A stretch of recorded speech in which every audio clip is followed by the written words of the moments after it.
Thank you all for coming to this session today on how big brands turn social data to insights. Originally, when we got this time slot, we were joking how no one was going to come to this session because there is a celebrity next door having his session, but luckily no one knows who that Top Gun celebrity is, so you all came here. My name is Julie Rezek, not Jules Rezek, which was up there before. We said of all the names that you could have screwed up today, Julie got screwed up with a Z instead of an E. But I'm the general manager of Wunderman here in Seattle. And for those of you that don't know about Wunderman, we're located by South Lake Union. We're 450 people strong. We specialize in CRM and digital, and everything we do is about creating action for our clients in a measurable way. Today, as part of our panel, we've got Ariel dos Santos, who's actually one of my Microsoft clients. Excited to have him here today, as well as Adam Schoenfeld from Simply Measured and Anil Batra from KBM Group, or better known as Knowledge-Based Marketing Group.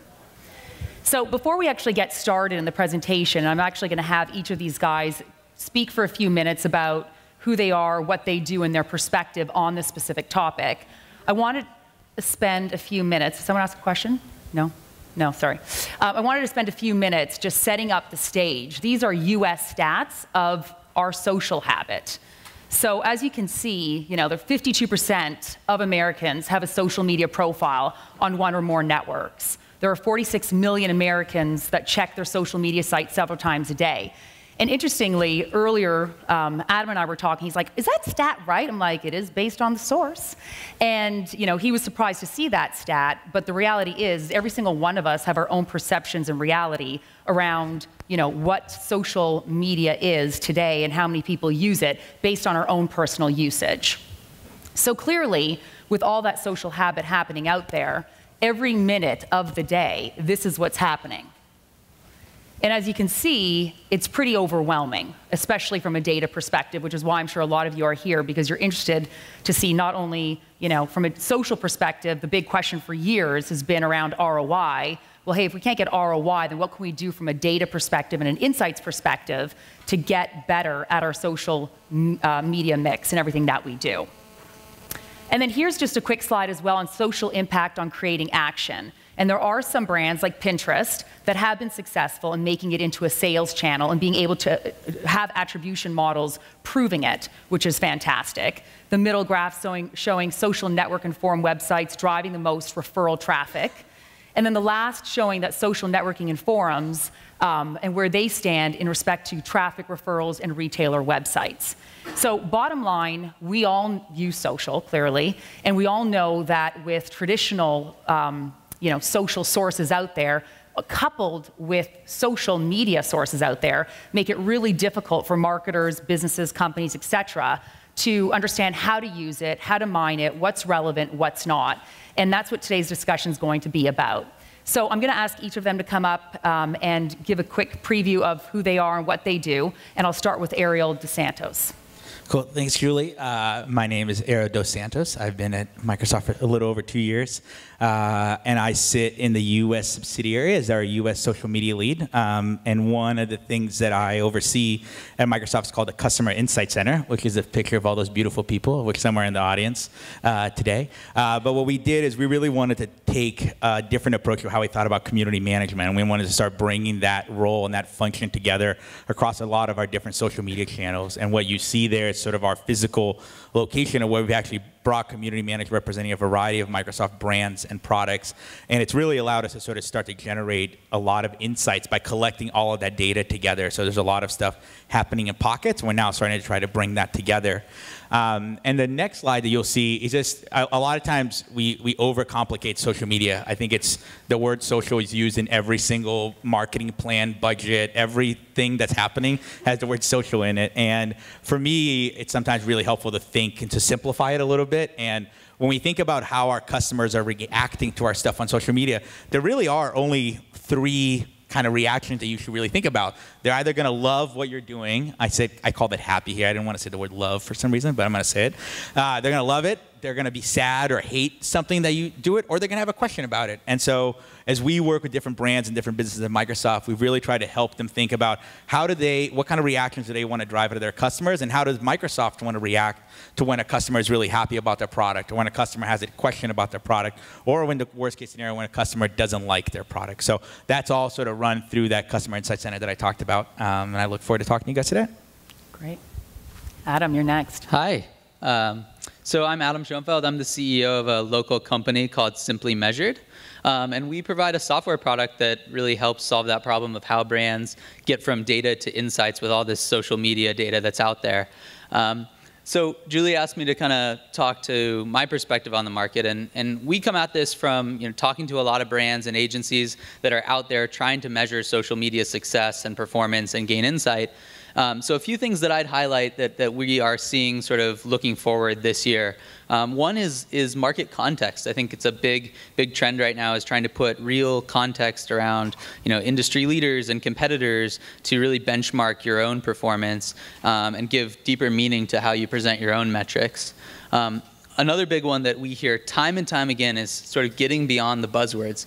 So for a lot of us in this room, we're probably really familiar with things like engagement and sentiment and influence. These are just like household words that we're hashtagging like crazy on Twitter.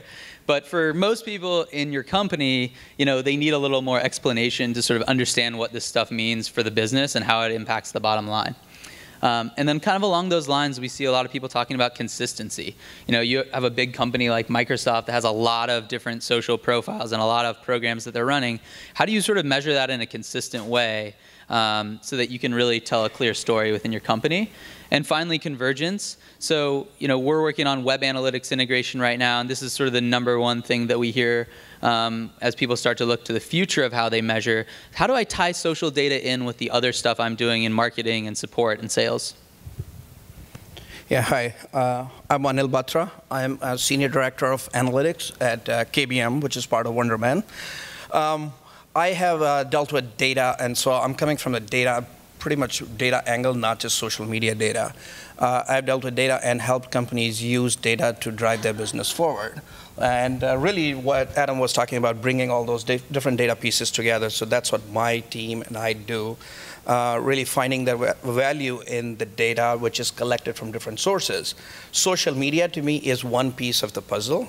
The overall is, what are we trying to achieve for the business? How do we use different data sources to become really customer-focused, customer-centric, and achieve those business goals? So that's what my focus is. That's what my experience is, and I'll be talking more about that. Great, thank you. All right, and one housekeeping thing I didn't cover before, oops, that's not what I intended to do, is, I'll just get to the right slide. Okay. Is if you have any questions, I'll start off with the first question. If you have any questions, come up to the mic, and definitely I want this to be an audience participation session, so please do that. But I'll start off with the first question, and that is, we've been collecting data on customers for a long time, right? I mean, both behavioral, demographic, transactional. How do you guys think social data and insights are different than the traditional kind of data marketers have been using for years? I think one of the most interesting things about social data is its immediacy. So when you put out a marketing message or a campaign or an announcement by your company, it used to be that there was this lag in data. You'd have to wait till your web analytics report came in or something. But now social gives you data immediately. Like before, as soon as it's done, you can say, hey, how did it perform? How do people like it, share it, all these different things. And that's made marketers' jobs very interesting, but also very stressful at times, because your boss asks you for reports like 10 seconds after something happens. But the other piece of it is that now I think the feedback that you get from social is also much more contextual than you used to have it before. So you used to just rely on a web visits number. And so you'd look at how many visitors came to our site. And that's still a really important metric. But now you can start to combine the quantitative data of social with the qualitative. So how are people responding to the messaging? What words are they using? Are they lusting after the product? Are they looking to buy it? Are they having issues? And having the ability to have words, even if it's in 140 characters or in something in the title of a Pinterest board, allows you as a marketer, as a company, to really understand how your audience is reacting to it. Yeah, I would agree with all of that. I guess one way I think about it is, how many people here, since you've come into the room, have sent a tweet or posted an update to one of your social networks? And how many people have filled out a survey or responded to a phone call from Nielsen? One person. So yeah, I mean, it's that real time, that kind of direct feedback that's very, very organic, opens up a whole new sort of world of possibilities from the measurement and data side that we don't have with those old methods. Mm-hmm. Yeah, and I do agree too. It's the velocity with which it's coming.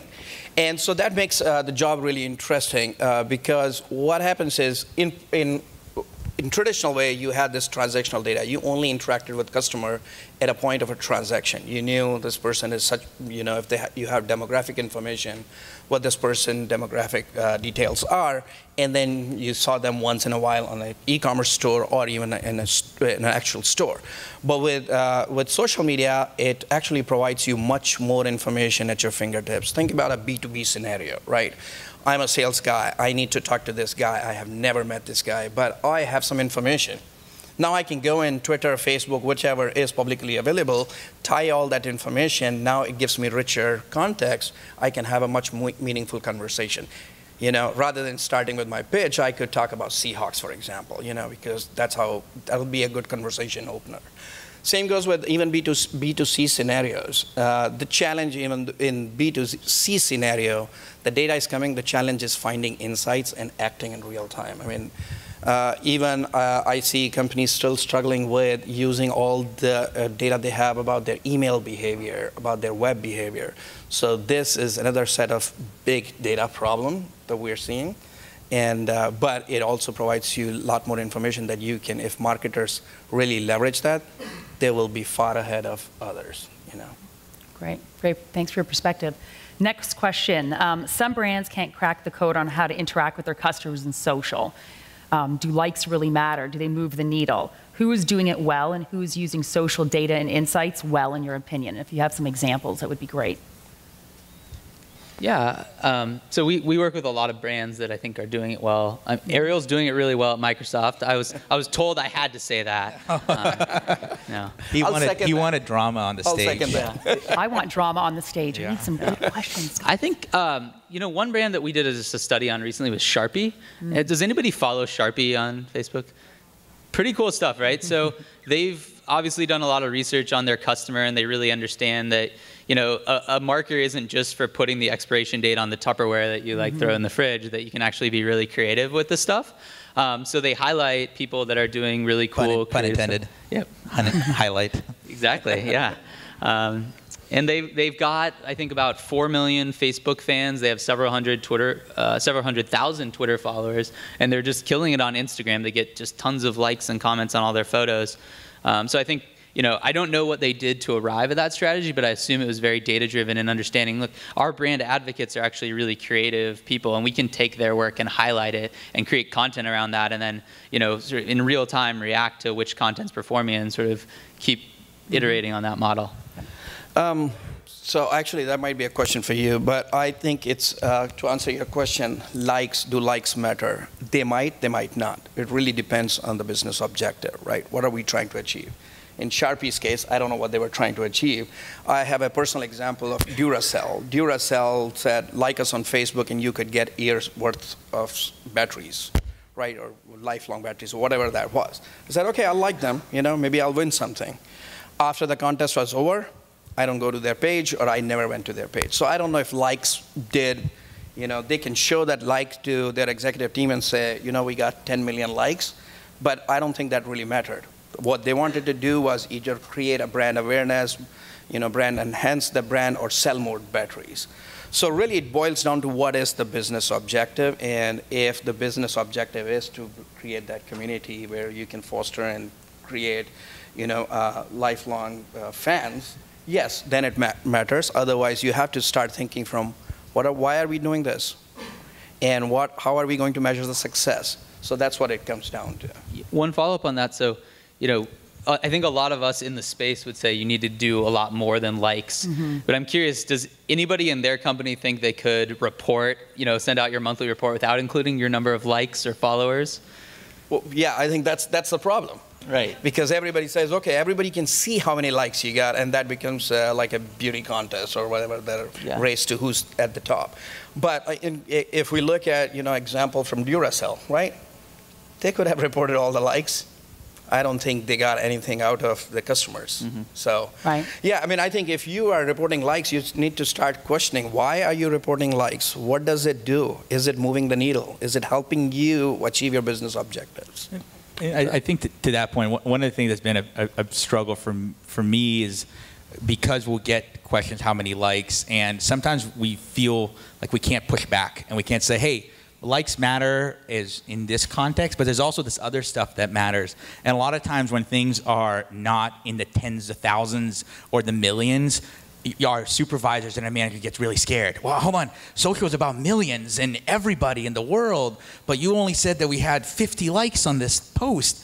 But so we need to, as social media kind of professionals in this world, really push our leadership to understand what social data means. And some of the stuff that Adam pulls out of Simply Measured really helps me be able to go into a conversation with the vice president and say, hey, here's what this data means. Yes, there's the likes number, here's your reach number, here's your impressions number, but let me talk to you about how many customer engagements we had with advocates this year or this month. Let me tell you how many people came and talked positively about one of our products and what that experience was like. And that ability to tell that sort of qualitative story with the quantitative is really what's been very successful for our team, is blending the two together. We sometimes call them the heart and the brain. And I used to lead all my presentations to senior leadership with numbers, and I would kept getting sort of crushed in all these meetings. And then I went into a meeting, and the first thing I showed was just examples of engagements we'd done, and the entire room, all they said was, okay, just do that more. And so it just changed the way we had the conversation. We started to have the conversation about what experience we wanted our customers to have via social media, not what impact did we want to have on our customers via the social media stuff we were doing. And that's really helped our space in Microsoft. Yeah, I mean, not to harp on this point anymore, but one thing, how many of you actually report hits on sites or have heard about hits, right? Hits used to be the way we used to measure site traffic, right? How many hits we got, and people still talk about hits. Hits don't mean anything. Actually, they're not even an actual term. Hits basically was how many server calls we got. That was used by IT folks, not marketing, and that carried on. And same way I think about hits was like, how many, if you load a page these days with JavaScript, with JPEG images, with everything, one page view actually has maybe 50 hits on the server. So same, I think it's evolving. Like Ariel saying, it's just educating and coming up with what's the business context. That will help. So yeah, till we get that, likes will remain on our dashboards and I think it's still on the dashboard, right? But I really like Ariel's point. It's really about kind of peeling back the onion and getting those qualitative insights there as well as the quantitative ones. And then, hopefully drawing correlations between all those social metrics and what that means for the business. Right. And I do think a lot of brands, and Coke is one of our clients, they're making the big shift, right? I mean, it's a big brand. They do a lot of traditional advertising. They're reinvesting a lot of their dollars into the social and mobile space. So you'll be driving around Green Lake and you'll get hit with a social message to go redeem a coupon to buy Coke at the local, 24/7 market or whatnot. So it's interesting to see, and some of you mentioned it, educating those marketers or traditional marketers the value of social. The other thing, too, coming out of a recent trip to New York, where I was presenting in front of a whole bunch of new business consultants that basically award you the next Adidas or award you the next Coke or award you whatever.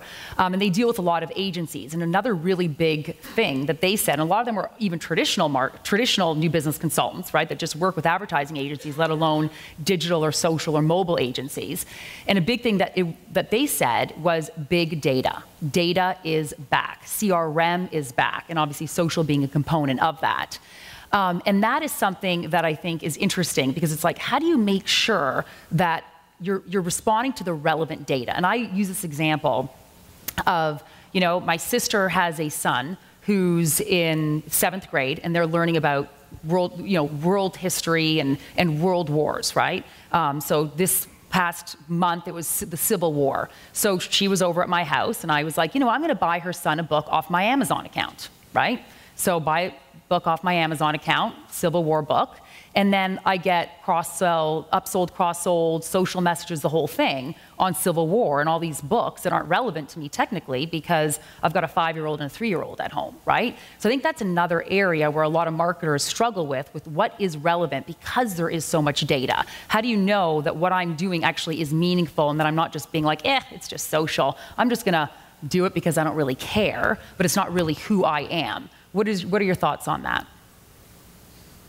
It sounds like we're back. It sounds like the like thing sort of makes me think of likes again, because we think a lot of, I just got 3 million likes this week, and we don't know who those 3 million people are. And so if your business is selling to small businesses and you got the 3 million people, but they were 3 million people who you don't sell to, you really didn't do much for your business. You got a number to go bigger. And so I think we've really tried hard to sort of make sure that we're looking at the data that is accurate and consistently, so that we're looking at it on a weekly basis, so we can actually start to do a lot more audience profiling. That's one of the things we started to do more recently, is looking at our Twitter communities, looking at our Facebook community, say, what does this community actually look like? I keep trying to get Adam to help us try to figure this out more in a more scalable way, but it's really hard. I mean, Twitter announced, I think this weekend, that they were going to start doing advertising based on gender, except gender is not one of the things you tell Twitter. And so they're going to guess, based on the words you use,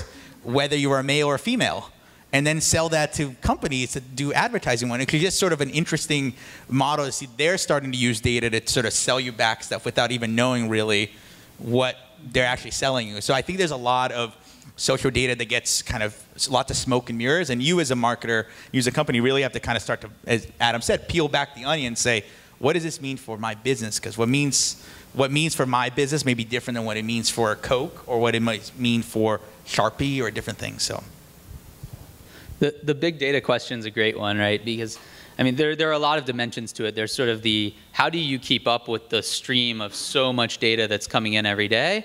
And then there's the, how do you do big data in sort of the, I need to have servers and data scientists.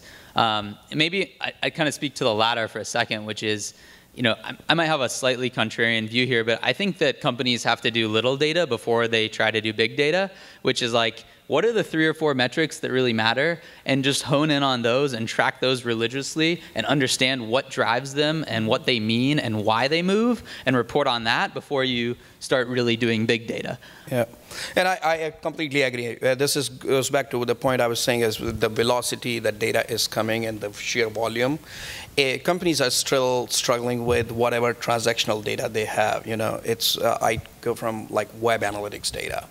I mean, not many companies have figured that out completely. The problem you highlighted with Amazon is more around that, your transactional data, because you logged in and you showed a behavior by buying this history books, even though that's not your interest, but they are assuming it's you. So that problem has to be solved before they can bring in other social data into that. So technology definitely will evolve. I mean, it's the data collection piece is one, but finding insights and connecting, that's a big problem. So I don't know if anybody has solved that problem, but companies are definitely trying it, and there have been some successes here and there, but really it's still a long way to go. Great. Now, I'd love the audience to ask a question, because I feel like I'm asking all the questions, but does anyone have a question? Anyone want to get up to a mic? Go ahead. Hi, the question is for Adam. The 3 or 4 basic metrics, which ones would you recommend? Ooh. Pressure. Yeah, so I think this really depends. Everybody says this, right? It depends on what kind of business you are and what your goals are. That's kind of a bunch of BS, but to some extent, but there is some truth there. I think in social, you have to have some kind of a amplification or sharing metric on your dashboard. I think that would be the one thing that I would say is consistent across companies, because at the end of the day, if you're a marketer and you're trying to kind of push messages out through these channels, then you want to see if it's getting amplified and you're getting that sort of earned media around what you're saying. I will caveat that a little bit, that if you're really focused on deflecting calls from your call center, it's more about like response rate and response time.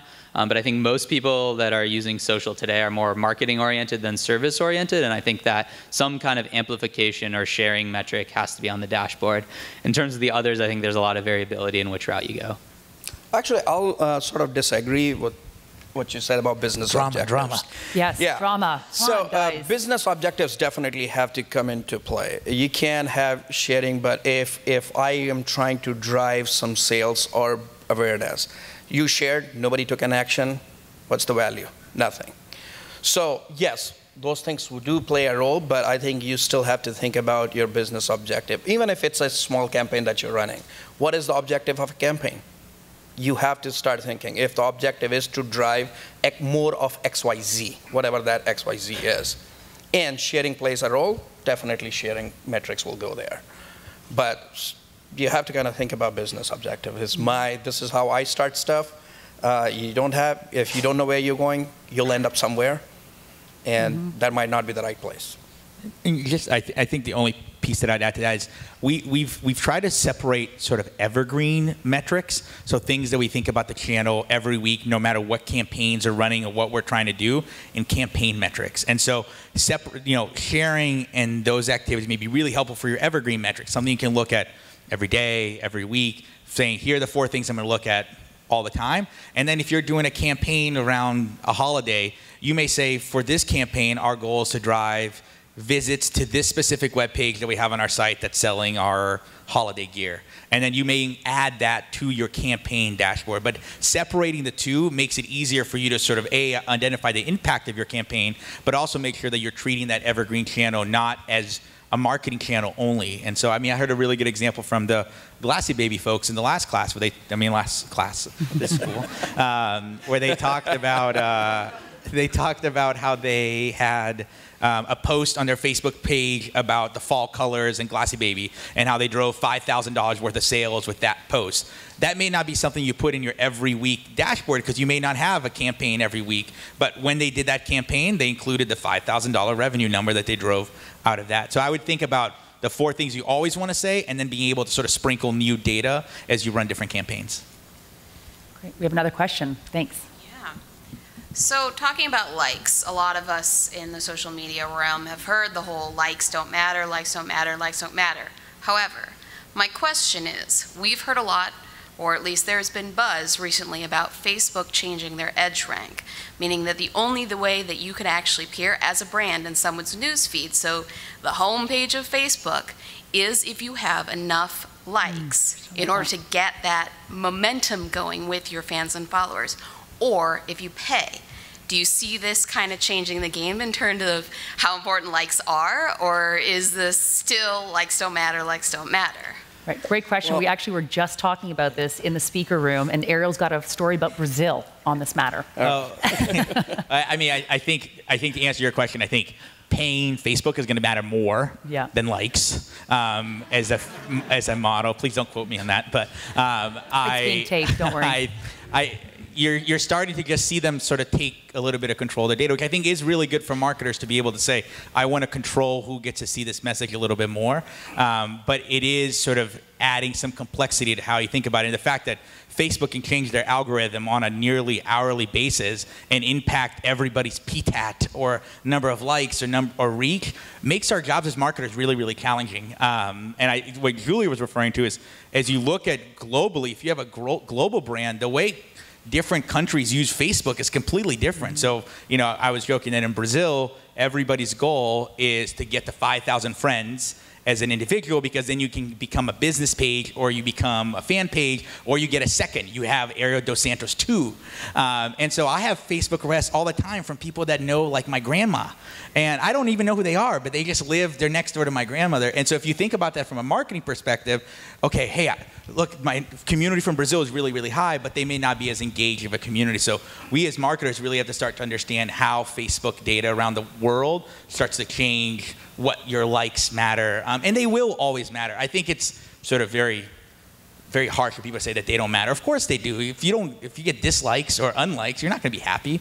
But it's not the only thing that matters. And oftentimes we as social marketers stop at the like. We say, hey, I got the likes, now I'm going to go on to my next thing. And I think the like is only the beginning of your social customer journey. And to answer that another way is, Facebook wants more customers, right? Or more visitors on their site. So they are basically saying, how can we do that? Well, we need to make brands become that who will push our product. So that's why you need to have Facebook likes to be there, right? Kind of doesn't make sense because if marketer is doing the right stuff, they'll eventually get likes and more engagement, right? But Facebook is forcing, maybe Facebook is facing whatever the backlash from their shareholders. We need to get more visitors. We need to get more engagement. So like Ariel was saying, yes, like I said before too, likes can matter. In certain cases, what are you trying to do? In this case, maybe you're trying to get your page up. So you need to have likes.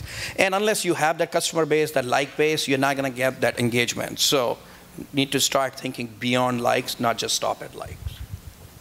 Great. Any other questions? Great. I guess, oh, I'm sorry, to add to your want for drama, Yes. just a little bit. So when you were talking about how likes may not matter, how do you factor something in, saying converting likes into collecting email addresses and then engaging with customers through email, through welcome campaigns and different avenues like that to bring them into the fold and encourage them to buy something from you? Good question. Thank you. Yeah. I mean, I think that stuff's great if you know the value of the email subscriber, right? So I think we definitely see people doing that where, you know, the email subscriber is something really clear and we know the value of that, so we want to use social to drive this other thing that we can measure more clearly because we don't understand the ROI of social. So you certainly see that. I mean, you can draw other comps to, you know, we're getting this much reach or we're getting this many visitors from social, and if we were to do an AdWords buy, it would cost X. So you can kind of use some of those things to get the ROI math going.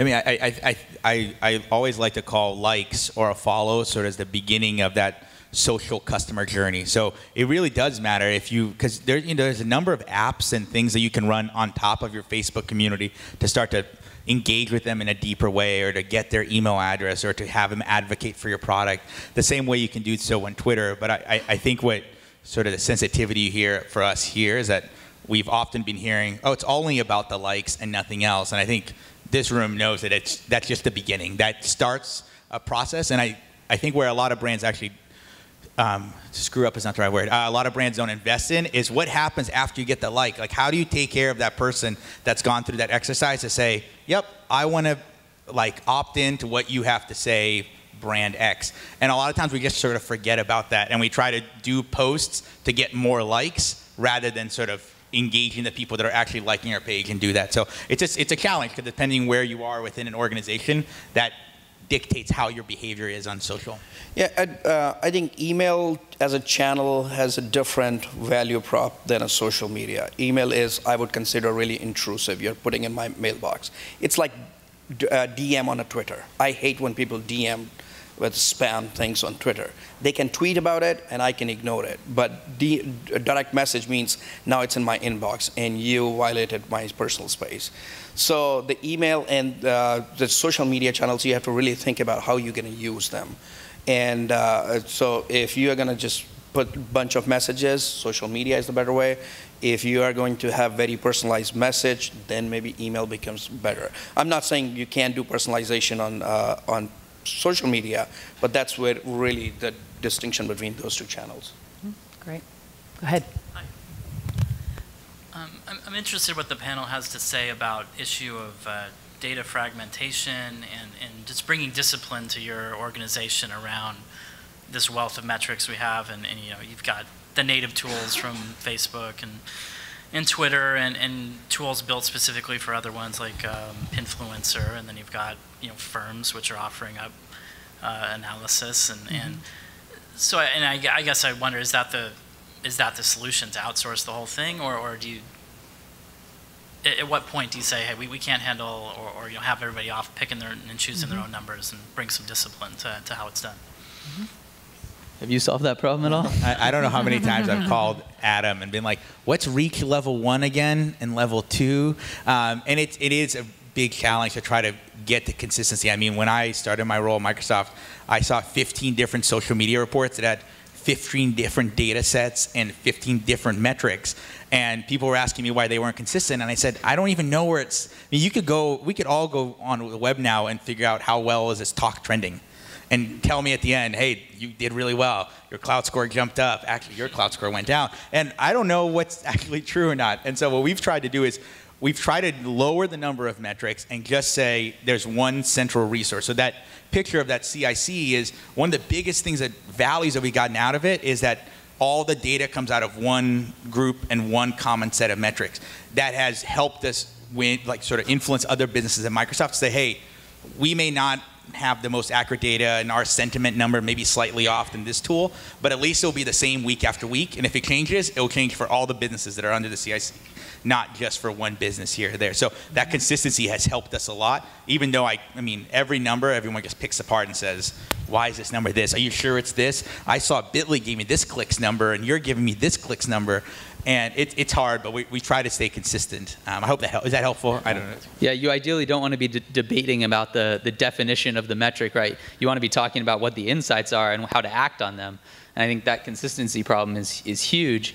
I mean, we've thought about this a lot because we're a company that's collecting data and then presenting some form of aggregated data to our users. I think what we've tried to do in almost all cases is make the definition explicit and make the underlying data explicit so that, a company that has that consistency problem can go in and try to do their own math, create their own influence score, create their own kind of engagement metric, and then sort of standardize around that and, try to get buy-in from the other teams that are doing different things. So at least you're comparing apples to apples. Yeah, the problem is because there's so many numbers, different, like likes, followers, and how do you compare those two? So it, again, boils down to a few key measures that'll keep you awake during the night if they go in the wrong direction. That's how you should start looking at numbers. And then basically have those consistent definitions for those, socialize those so everybody knows. It's, whatever that measure is, how are we measuring engagement? And really just focus on those things, which again are tied up to your business objectives. Great, thank you. Great. So one question I actually have for you guys while we wait for someone else to come up is around what impact have you guys actually had on a campaign? For example, I know, at Wunderman, we've modified our media mix in the past, given some social insights and data that we had. And, we were kind of going after a certain number of properties and we're like, no, it looks like the audience is actually coming from here, or content. So do you have any examples of either work that you do at Microsoft or work that you've done for your clients where your specific social data or insight has shifted, what they were going to do or how they went about their actual campaign? Yeah, we had it was funny to me example last week. How many people have a sort of a weird name that doesn't get recognized in Microsoft Office? All right. Oh, you always get the red squiggly line underneath your name, and it makes you feel sort of you're unsure of why your parents named you that. And so we were seeing that a lot coming through the Office Twitter handle all the time. How do I get this red squiggly line underneath my name? And so we went to the Office team and said, hey, look, we're getting a lot of this. Can we just share some tips and tricks with people about how to do that? And they were like, oh, yeah, let's do that. And we did it. And so people really liked it and they retweeted it and did all the things that we normally think of success in social.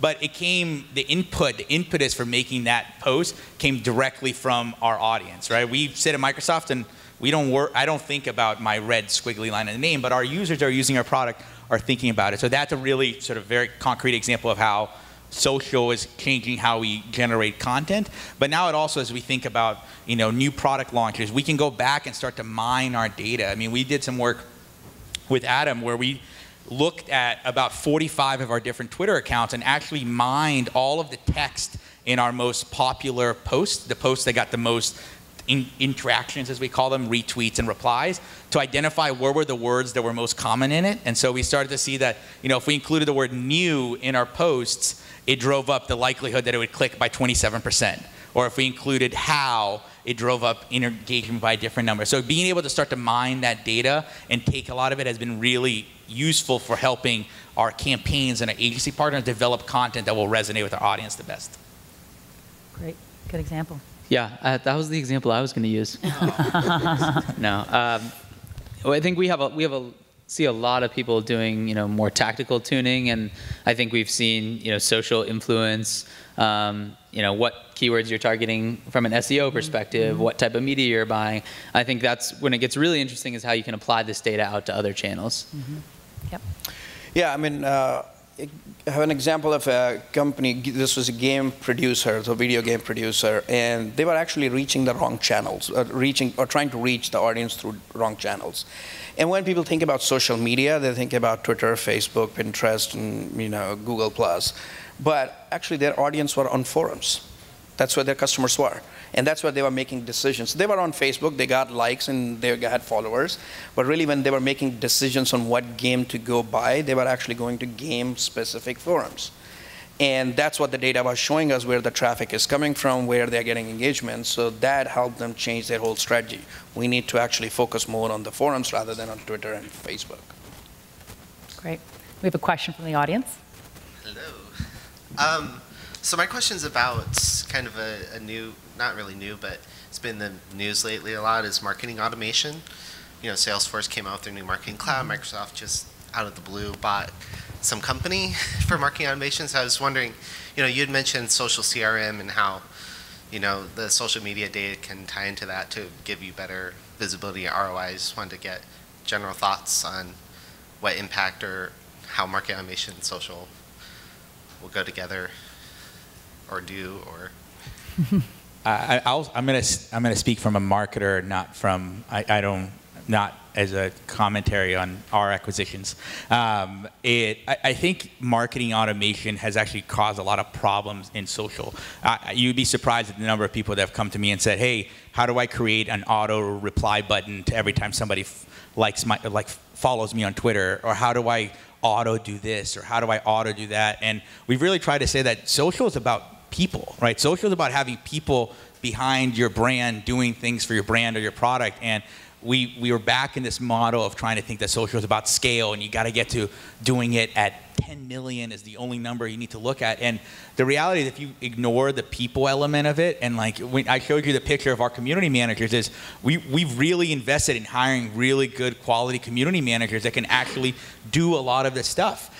Instead, we could have automated programs that would help us get more followers or more likes, but we really value the people of it. And I've seen a lot of, you guys have probably followed a brand on Twitter and gotten an auto reply, right? Yeah, can we get some nods? Nods, yeah. That doesn't feel very personal, right? It's like, oh yeah. So we actually had somebody the other day reply to us on one of our Twitter accounts and saying, oh, this is probably a bot, but I'll respond anyways. And when we actually said, no, this is not a bot, this is this person named Nick, and he does this stuff. And they were like, oh, really? Microsoft is somebody actually looking at their Twitter account. It's really made us feel a little more scared about marketing automation when it comes to social engagement. Yeah, I would agree with that for the most part. I think at some point in certain businesses, it will come together and those data streams will be connected in a way that's useful and not too ugly for the consumer. But I think right now, yeah, they're largely in conflict in the way that brands are trying to create really personal interactions and the way that marketing automation is trying to batch all that stuff. It seems to work really well with email. Like forming emails and having that kind of come at the right time in the life cycle seems to work really well, but I don't know, for some reason it just doesn't seem to work quite as well in social. Yeah, I mean, I think email is very much transactional, right? You did something or you did not, and then you get an email, hey, you left something in your shopping cart, or we haven't seen you in a while. But social is more like, customer is expressing themselves, and each word means something different, right? So unless there is a human element there, you can't really answer those things. I mean, tools will get better. I mean, even like you look at certain tools now classify, if I say, I'm having a bad day going to Starbucks, bad and Starbucks appear in the same tweet. So is it really bad about Starbucks, or is it bad about something? Unless there are humans reading that, they won't know. I mean, sick is used in different ways, right? So it's all about, tools will become better, but they're not there yet. And email is very transactional, so it still works. So automation tools will get better, they're not there. Great. So unless there's not another question from the audience. Oh, I think there might be one. Go ahead. Hi, you mentioned that you recommended forums for a brand. I've found them to be incredibly useful in terms of insights, but a really difficult space for a brand to actually inject themselves into conversation in a natural way without being hoisted from the community. Can you tell me a little bit about your experience with that? Yeah, I mean, you have to be very clear. So in this particular case, there were customers who are asking about games and where do I buy this game, or what is this game like? And as long as you are very clear, hi, I am so-and-so and actually a developer of the game or work for this company, and this is my view, and leave it at that point, it's really useful because now you have a connection. It's like, if Twitter, like Ariel was saying, somebody actually answering, this is a person who developed the game or is part of, it's not just sales guy pushing it. So then it becomes really useful. Also, many forums, in this case, forums were selling advertising, so they actually bought the media, did the media buy on the forums. Thank you. Yeah. Great. So the one question I have, I mean, we've got a mix up here of client and partners/agencies. And I'm sure in the audience we've got a mixture of clients and agencies. What do you guys think the value of an agency is in social in relation to their client's business? I think the biggest value for us is that our agencies oftentimes will be the ones that push us to innovate more so than we feel comfortable with. And so I really look to our agencies to sort of take us where we're not even thinking about, because we're really stuck sort of in a day-to-day of getting our stuff done, figuring out our 4 metrics, reporting to the leaders, and doing all these things that we sometimes don't have time to say, hey, this would actually be something really interesting to do on Pinterest, and here's how we, the agency, think this could work, and here's how to use visual images to do that. And I think the biggest value of an agency is pushing us to sort of to think about different things and understanding how that impacts and inserts into our business. Yeah. How many people here are on the agency side? Okay, a lot. How about direct in a brand or enterprise or small business? Okay, pretty good mix. Yeah, I mean, we work with a lot on both sides. I think in this particular space, it seems like agencies have been able to acquire a lot more talent more quickly, and they have a lot of expertise and can often just move really quickly to jump on the latest trend and sort of be forward thinking. And I think there are a lot of great agencies out there that are able to really add value in sort of pushing brands forward, because one thing we've noticed, we do studies of sort of Google Plus and Instagram and like the newer social networks and how adoption trends. And there's a big benefit for being early on these things. If you can get in, when it's still new and sort of establish yourself and be creating content and start building your audience there, even if ultimately the network kind of goes away, it can be worth the risk if it does take off. If you look at the brands that are, say, leading on Pinterest. And I think that's what some of the best agencies can help with, is just getting out ahead of the trends and kind of pushing to kind of capture them.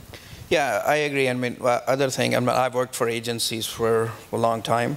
One thing is, since we work with various customers, different settings, there is a lot learning that we gain through that, and that's helps us saying, okay, this is what we need to do in this kind of particular scenario or this kind of customer setting. So that helps, and staying ahead. I mean, that's we need to stay ahead of the curve to really be employable. So that's what we bring. All right, so if there's no other questions, I want to ask a question before we run out of time, because we are running out of time. And that is, when I think of what's next in social, right? If I had to say one thing, personally, I think, back in the day when, if you go back to Mad Men, which I'm sure a lot of you watch it, the agency came up with the product, Mr. Clean. You know what I mean? Like, they actually were part of that product development, right? Gatorade actually has their similar CIC or their Mission Control Center come up with the next flavor of drink based on, again, social input and their customers talking about what they want to see next. I do think that social will play and does play a role in that next level of product development of what a company might offer next, or how they might tweak what they offer because of that data and those insights. That's my personal perspective. What do you guys think in terms of what's next in this space? I mean, personally, as a consumer, I love what's happening with social TV and what's happening with sort of the second screen experience. And, you know, I'm a big fan of the show New Girl. My wife and I used to like to watch it before we had a baby. And I love how they have hashtags throughout the show, not only the hashtag New Girl, but hashtag different things that are happening in the episode. So you can actually really, if you are Fox, you can start to say, what is the activity that's happening on the show that's making people most social? Was it the hashtag Schmidt does something, or was it the hashtag, you know, this happens with the New Girl? And so I think that social TV space and what's happening with TV commercial and the connection to social is, I think, the next, maybe it's already the big trend, but that's what I'm really excited about as a marketer, is to try to think about how we can try to take more traditional marketing channels and figure out how social helps sort of amplify those or measure those activities. Yeah, I mean, I think marketers always wanted to do one-to-one marketing, right? So that dream is much closer now with social data at your fingertips. But not everybody is using social. I mean, we looked at only 8% people use Twitter, or 45% or so use, I think it was Facebook. But so as more people get on social and that data becomes available along with the other data sources, it'll help create richer profiles. Even if not, it's one-to-one marketing, actually create micro segments that you can target and you can speak to. So that's coming up next. With, yeah. I would say social data finding its way into more parts of the organization. You know, right now it's pretty much in marketing and communications, and in some companies in customer support. I think we're going to see it get sprinkled into, you know, product, and deeper into support, and, you know, into sales and business development. And I think it kind of just finds its way kind of into all corners of the organization. And I think to do that, it's that kind of explaining the buzzwords of what all these metrics mean, so that everybody can speak the same language, and these metrics and this data can be made relevant to a wide audience within the company. Mm-hmm. Great. The other thing too that I'm sure a lot of people are thinking is, you know, we all want social to be, you know, far along, right? For our own respective companies or our clients' businesses, we want everyone, we want to be doing great social work. I don't really think if we did a poll that would necessarily be the reality today, right? I mean, people might just be doing basic stuff for either their respective companies or their clients' companies. What advice and what has worked for you guys each in terms of fighting that battle internally to make sure that social gets the right seat at the table in your companies or for your clients' companies, and making sure that those senior executives are giving it enough funding and attention? For me, it's to get people to understand that social isn't a campaign, that social is just something that you do. And I think the businesses that think of it as a campaign, hey, we're going to turn social on now, and then we're going to turn it off, and we're going to turn it on or off, struggle to measure the ROI, and they struggle to really figure out what's going on. So we really tried to sell that social is something that we always do, that's always active, and then we insert campaigns or insert activities in there as tied to sort of our different products. And I think that's the place that's helped us the most, is to really think of social as this evergreen channel. Yeah, I would just say, you know, tell a really big story around one metric, that, you know, that one slide that's just going to wow people. You know, Ariel talked about it was the qualitative stuff. Find that thing that resonates and then keep hammering it. Great. Yeah, I agree. I mean, social happens, right? Whether you participate or not, social media, people are going to talk about it. So finding that one story, whether it's negative, positive, whatever it is, and amplifying it or showing, you know, this is what happened. And even if your organization doesn't have a good story, you can show how your competitors or how others are doing. So take that one kind of story and build the case around it. Great. So if there aren't any other questions from the audience, I think we're out of time. So thank you all for coming and participating in this session, and hope you guys have a good time at SIC.